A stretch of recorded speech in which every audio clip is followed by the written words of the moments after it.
Well, I'm glad to be here this morning, and I'm glad you're here this morning. And it may be something that I'd say every week, I'm glad to be here this morning, but it actually has particular significance this morning because there was a high risk for me that I wasn't actually going to physically be here, wasn't actually physically going to be alive today to be here.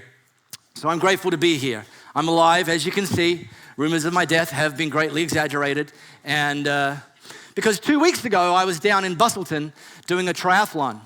And I was in a group of, in the triathlon, you do a swim, then you do a bike ride, then you do a run. And so we set off in the swim, and they set us off in sort of blocks of people. And by the time I got out, started my swim, there was several hundred people in the water. There was 3,000 people in the race, and so everyone hadn't gotten out at this stage, but I was out there. They started us at 5:30 and then let people go a little bit at a time.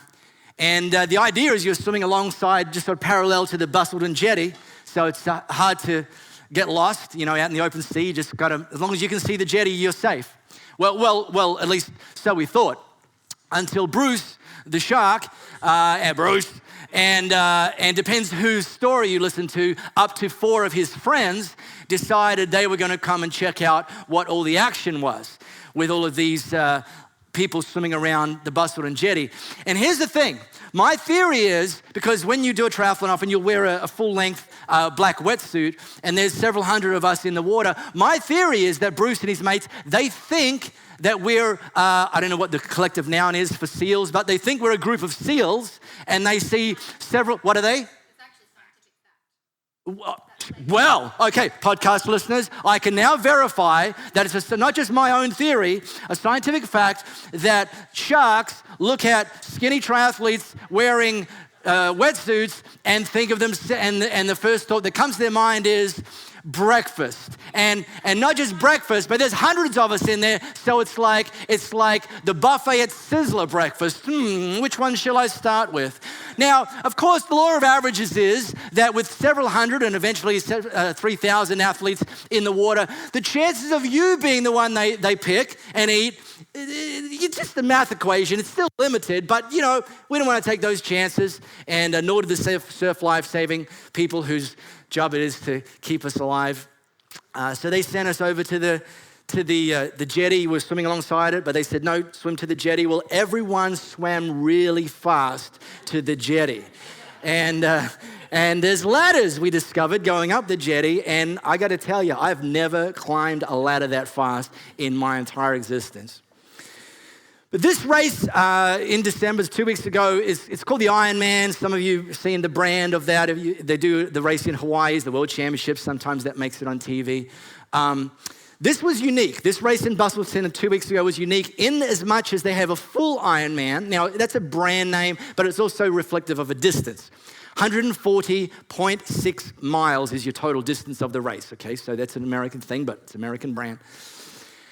They often would have that event standalone, a couple of thousand entrants, different places around the world, and so off you go. You swim first, and then you get out, and then you cycle, and then you get off, and then you run to complete that. This event 2 weeks ago in Busselton is unique in as much as they have the full Ironman event, but they also, to boost profits, about half an hour before the full Ironman event, they have a half Ironman event. They don't call it that because no one wants to be accused of just only doing half of something, but a half Ironman event. And the way the thing is set up is essentially, the Ironman course is essentially 2 laps. 2 laps swim, 2 laps of a bike course, and 2 laps of the run. And so they just sliced it in half and sent off the half Ironman distance athletes. You just had to do 1 lap. 1 lap of the swim, 1 lap of the bike, and 1 lap of the run. And I did the half distance this year. And I've been thinking about it. If I was able to clone myself, and why wouldn't I? If I was able to clone myself, and let's say we ended up at the end of this questionable experiment with Mark, and shout out to DC comic fans, Bizarro Mark. If we had Mark and Bizarro Mark, and Mark and Bizarro Mark had the exact same genetic makeup, Mark and Bizarro Mark did exactly the same training leading up to this race, and Mark and Bizarro Mark went to the start line of these races, identical level of fitness, okay? But Mark, me, is doing the half Ironman distance, but Bizarro Mark is doing the full Ironman distance. What that means is that Mark only has to do 1 lap of everything, but Bizarro Mark, with the same level of fitness, has to come in and do 2 laps of everything. Well, here's the deal. If Mark and Bizarro Mark set off at exactly the same time, and there was no shark issues, so we got to actually do the race, there is no question that Mark would finish the first half, the half Ironman, quicker than Bizarro Mark would finish the first half because he's doing the full Ironman. Because, simple fact, you guys are smart, you get it. I'm gonna say it anyway for the benefit of the podcast listeners. Some of them are not that smart.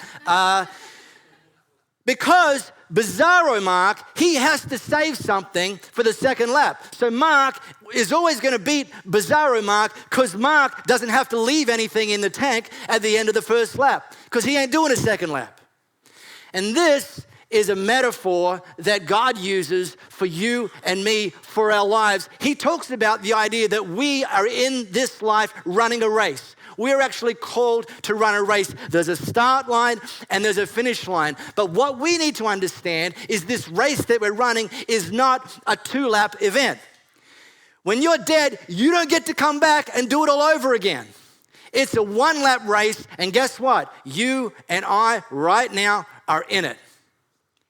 And because it's a 1-lap race, you and I don't need to save anything for a second lap. We can go all in this life. And God calls us to that. And I want to drill into that today. I want to talk about going and living life beyond the point of no return, saving nothing for the next lap. And I actually want to talk around a guy named Joshua, okay? If you've got our Elevate app installed on your mobile device, you can tap the Bible tile, and we very cleverly addressed it to Joshua chapter 1. This wasn't written by Joshua, but it's written surrounding a guy named Joshua and a historical account of a slice of his life. Just to bring you up to speed, kind of the backstory, before you start reading Joshua and he becomes more prominent in history, the rock star that preceded him is a guy named Moses. Now, some of you heard about Moses. If you haven't heard about Moses in his day, he was the man. He was the man. God said to the people in Moses' time God said to them, you are not allowed to see me. You're not allowed to approach me. You're not allowed to, if you saw me, you die. But Moses, he got a AAA pass. He got an access all areas pass. He was actually not only allowed to, but God called him to go up a particular mountain and meet God face to face. And the historical accounts of Moses is he'd go up to meet God face to face, which he was the only person on the planet allowed to do that. And if anyone else tried and they saw God face to face, they would die in an instant. So Moses was a big deal. And not only that, the historical account is that after he saw God face to face, Moses would shine like God. Moses would reflect God, and Moses would come back down from the mountain, and he wouldn't have to say he's been with God because he just looked like he'd been with God. And so he's walking around and all the people knew it. He's the only guy on the planet that was not only allowed to, but called to meet with God. He went up to meet with God one time. God gave him 2 iPads and he brought down the 10 Commandments on those things. The only person that's ever been able to do that. Steve Jobs tried it. It was Moses. Well, there's another claim to fame for Moses.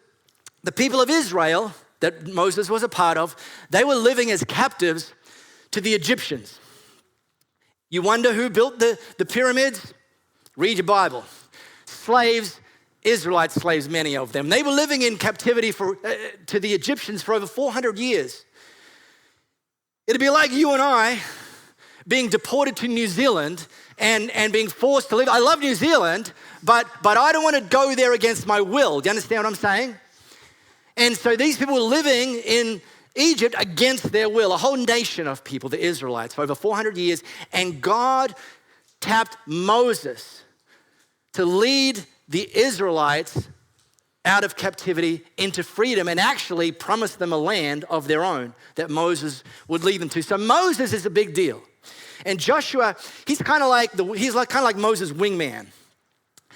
And we don't hear too much about him up to this point because it's all about Moses. Moses is the man. But now, all of a sudden, we start to hear the story of Joshua unfold.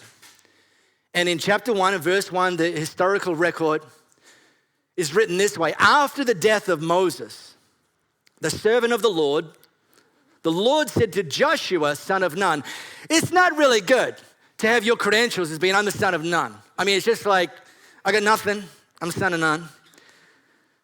That's a really, really bad preacher's joke right there. I was teaching a preaching workshop a couple of weeks ago, and I just encouraged the people to say, if you're funny, like use humor, but if you're not funny, don't. Because I heard about this church once. This is like nothing to do with my message, but I was thinking about it while I was shaving this morning for some reason. This preacher, he's not very funny. This is years ago in another city. And he goes, you know how Jesus was crucified by the Sadducees, the Pharisees and the Sadducees? Do you know why they're called the Sadducees? Because they were sad, you see. And I'm like, no, that joke is sad, you see. No, but see, it's like, no, not funny. Son of Nun, not funny, Mark. All right, good, move on. That person was not me that made that joke, all right? I don't care what you... Tough crowd. Moses' aide, wingman. Moses, my servant, is dead. Now then you and all of these people get ready to cross the Jordan River into the land I'm about to give them to the Israelites. Moses, my servant, is dead. God is highlighting, it's not like Joshua didn't notice, highlighting this to Moses' wingman, Joshua. You know, if you follow sports, you'd notice that it's actually oftentimes easier to win if you've got a superstar in your team. I mean, you all need to have a bit of game, and you wouldn't get the professional contract at any level if you didn't. But, you know, there was Michael Jordan, and there was the others. And yet at some point, and they won a whole bunch of championships, getting to the point where they had more rings than fingers to put them on. At some point, Michael decided he was going to retire. Well, the Chicago Bulls at that point in time had to make a decision whether they were going to close up the entire operation or continue on trying to win another championship. Kobe Bryant, LA Lakers, superstar, won some championships. Kobe retires. Are the others going to retire? Are they going to wind down the Lakers franchise or decide whether they're going to keep moving, keep playing, keep striving to win another championship? When the superstar's done, you've got a decision to make. Similarly, life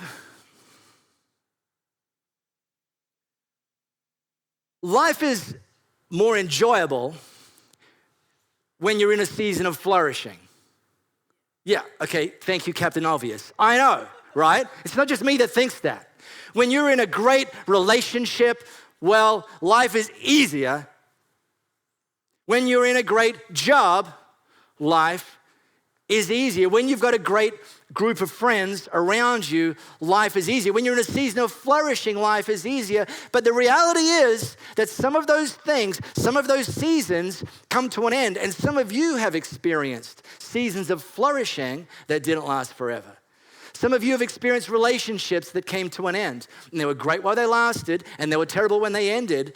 And you enjoyed the season of flourishing more than you enjoyed the season after that. Some of you have been in jobs, dream jobs, and for whatever reason, that job came to an end and you were flourishing and loving life when you were in that job, but it came to an end. Some of you had a great group of friends, but then one or more of those friends turned on you and betrayed your trust and started to make life difficult for you. And just as when the superstar leaves the team, we've got to make a decision about whether we're going to press on. Well, here's Joshua. Joshua, he's just the wingman. Moses is the rock star. God had actually promised that Moses would lead the people out of Egypt, but not just out of Egypt, but he would actually lead them into the promised land. Well, they hadn't reached the promised land at this point. And yet Moses now had died. And Joshua had to make a decision at this hinge moment in history, Is he just going to stay there? Is he going to get stuck? Or is he going to keep moving forward? Moses, my servant, is dead. Joshua had to come to the realization that actually you don't put your faith in Moses to deliver you into the promised land. You actually put your faith in God. He might use Moses, but it's not Moses that we put our faith in. It's God that we need to learn to put our faith in. Now, if you're a Seinfeld fan, you will know that punctuation matters. And you read this carefully. Moses, my servant, is dead. Full stop.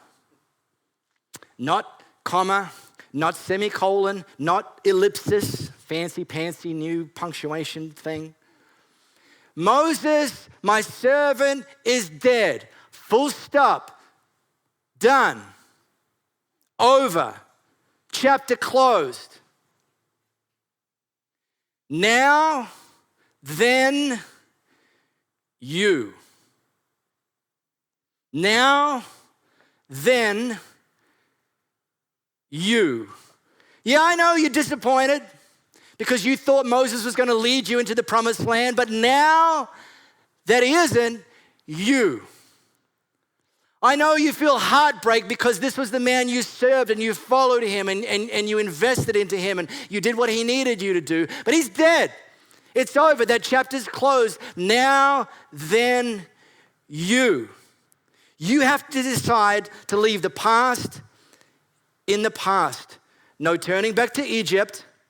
No easing up or quitting. Joshua, you. Now, then, you. Get ready to cross the Jordan. Friends, what do you need to leave behind in order to move ahead?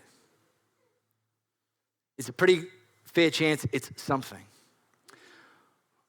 or someone. Sometimes it is a person, a friendship that isn't taking you in the direction God's calling you to. Sometimes it's a toxic relationship that's causing you to compromise everything you are and everything God's created you to be. Some of you need to leave behind playing it safe. You've been playing it safe because you have a shrunk, wrapped perspective of who God is and what he's capable of, or you have a shrunk, wrapped perspective of yourself and who God's created you to be and what he's called you to do. But you need to stop playing it safe, leave that behind. Some of you need to leave behind being overly concerned what people think. And when God calls you to do something, stop making your first decision, I wonder what people are going to say about me. Stop that internal dialogue. Some of you need to leave behind bitterness. You know, bitterness can fuel you, but it is bad quality fuel. Yeah, it'll get you spinning. Bitterness will get your motor revving, but it is poor quality fuel for moving forward. Some of you need to leave behind old patterns of thinking.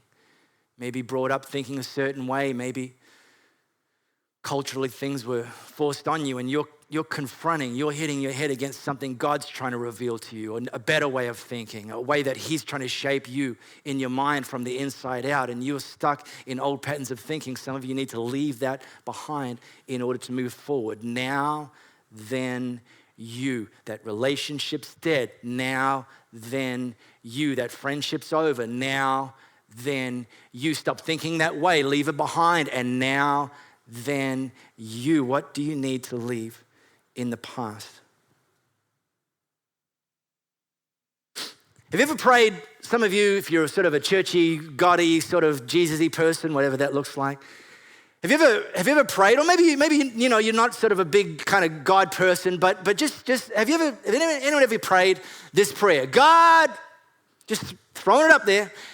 God, change my life. Has anyone ever, just kind of sweeping blanket, God, change my life? Has anyone ever prayed that prayer? I've prayed that prayer.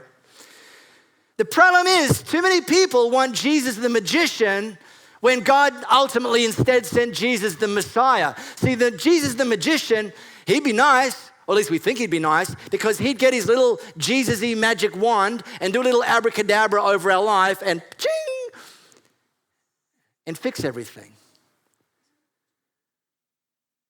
But here's a pro tip. Your life is connected to you.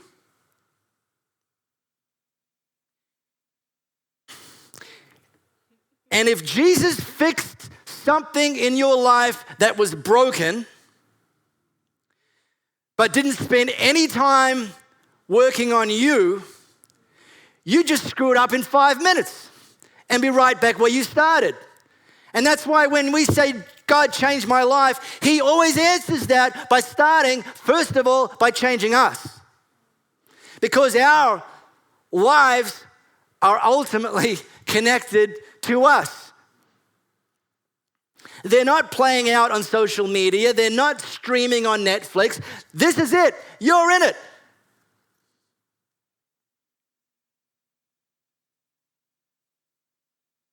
So God says to Joshua, I'll give you every place where you set your foot as I promised Moses. Well, that's good. The promise still stands. Great is your faithfulness. There's no expiry date on this. It's still alive. The dream, the promise, it's still got legs, pun intended. God shifts the focus at this point in history from what Joshua needed to leave behind to now explicitly talking about Joshua's forward progress. However, this is where punctuation matters. I will give you every place. There's no full stop there. And sometimes we'd like it if there was. God, just give me this. God, just airdrop it in my life. God, just send it down with a parachute. God, let me just stay where I am, stay exactly how I am, and just have something magically pop up in front of me. Just give it to me, God. And God says, no. Yeah, I'll give you places, but it's going to require some progress. It's going to require some movement. Yeah, you can take possession of it. I'll give it to you, but you have to actually move towards it. You actually have to step into it. Not only do you have to leave some things behind, but you actually have to move forward. You have to get moving. You have to take next steps. And that's the difference between Jesus the magician and Jesus the Messiah. Jesus the magician, it's abracadabra, bam, bam, bam. Jesus the Messiah, it's come, follow me. It's a journey. It's a process. There's progress. It'll take time. It starts from the inside. And when you start following Jesus, oftentimes the stuff around you doesn't change a bit. And yeah, that can get frustrating. I get it. But the journey, Jesus changes us. In the journey, Jesus the Messiah leads us into the promised land. Places where we're willing to set our foot. So what's your next step? What do you need to leave behind? And what do you need to move towards? It could be capacity. It could be God's calling you to actually step up in your capacity. Capacity to influence. Capacity to be used by God to change other people's lives. Capacity to be more emotionally present to your spouse. Yeah, I'm talking to you men and women. Come on, give me a bit of love. I'm on your side. If Lou was here, no, she wouldn't call me a hypocrite. Why did you think that?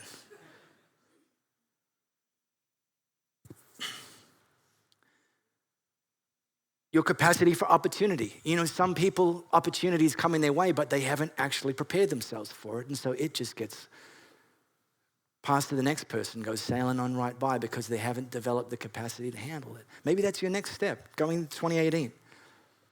Develop your capacity. Maybe it's in your relationship. Maybe it's simple as God's calling you to be a better friend.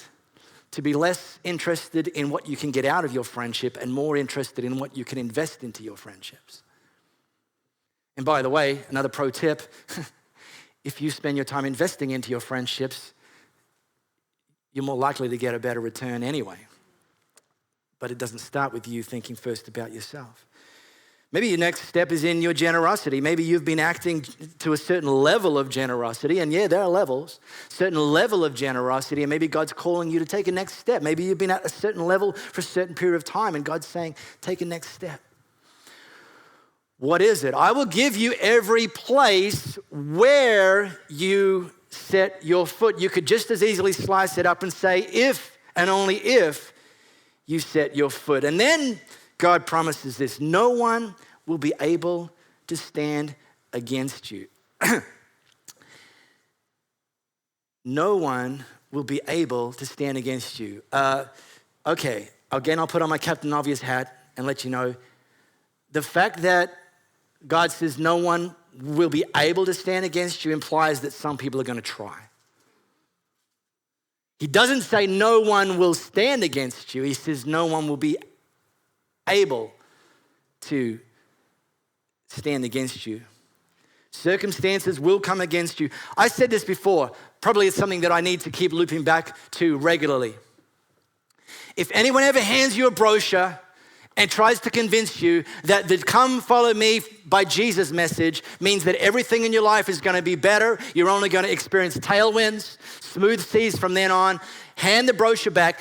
In fact, stick it in a slip that they have in a certain part of their anatomy, because it's worthless, because it's a lie. It is not true. The reality is that when you and I decide to start following God, following Jesus, honoring him with our lives, there'll be people that come against us. There'll be circumstances that come against us. Things will happen that don't seem to marry up with this idyllic, Elysium, heavenly, everything's fine life. But God's not promising no one will try to stand against you. His promise is no one will be able to stand against you. Maybe your next step, this going into 2018, is that you're going to start or dial up honoring God at your workplace.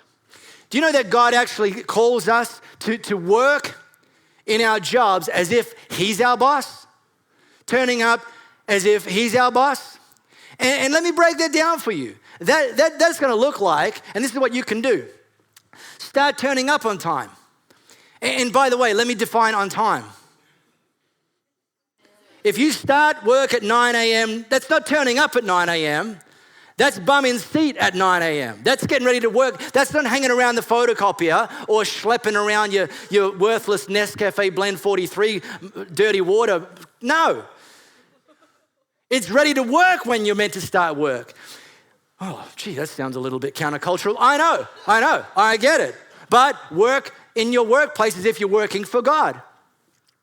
Work in your workplace as if you're working for God by not getting sucked into or drawn into the bitchiness and the gossiping. Stop using gossiping as a bonding tool around the coffee station. And when it's happening, at least you walk away, or at best you confront some people. Now, here's what's going to happen. I need to let you know this. I love you. I need to let you know this.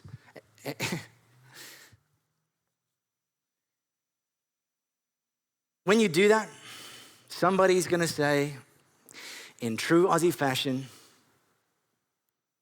as you walk away from the break room, having not gotten involved in the gossiping and the bitching,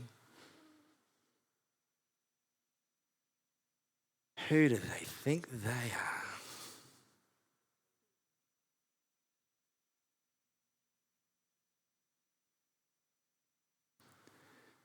Because when you decide to bring more to the table, you're going to find some people that want to actually vote you off the table.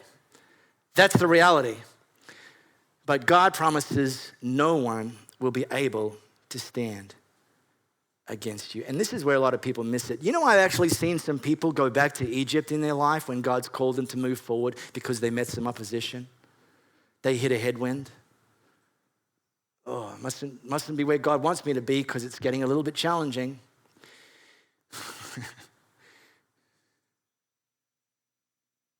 Oh, can't be following Jesus in the right direction because people are speaking bad about me. Do Do you know if living pain-free and challenge-free was a sign that you were in the middle of God's will? The only sign? Jesus would never have gone to a cross, because a guy hanging from a cross, being crucified with the most brutal form of capital punishment in the known era at that time at the hands of the Roman guards, that didn't look to the naked eye much like somebody who was following God's will. That didn't look like blessing. He wasn't putting up on his Instagram, #blessed. Hanging from a cross, #blessed. Because sometimes, actually, the very fact that we're running into a headwind, the very fact that the seas are turbulent, the very fact that we're meeting opposition, the very fact that some people are coming against us, the very fact that we're getting pushed back, the very fact that we're doing that often means we're exactly where God wants us to be. There's people coming against us. There's circumstances coming against us. And we have to hang on to this promise. Not that no one will stand against you, but no one will be able to ultimately stand against you. And we don't do any of this on our own. God's ultimate promise, I will never leave you nor forsake you. And then he said something to Joshua that this year became the most searched for and highlighted and bookmarked verse in the entire Bible. In verse 9 of this same story, God said this, have I not commanded you, rhetorical question, be strong and courageous. Do not be afraid.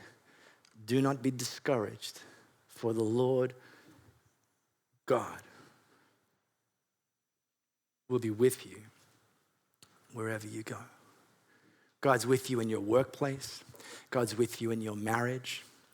God's with you in your family. God's even with you at the Christmas dining table with Uncle Harry, who you only have to see once a year, and that's once too often. But even in that situation, do you know God is with you? He'll give you the grace, the patience, the self-control to shut your mouth. He won't probably shut Uncle Harry's mouth, but he can help you shut your mouth, and so you can bring more to the table even in your family this Christmas, because we're not called to do it on our own. This little bit here, I don't want you to miss this. I don't want you to skip over this. One of the most important things God has ever shown me in my life. Be strong and courageous. That's actually instruction for us.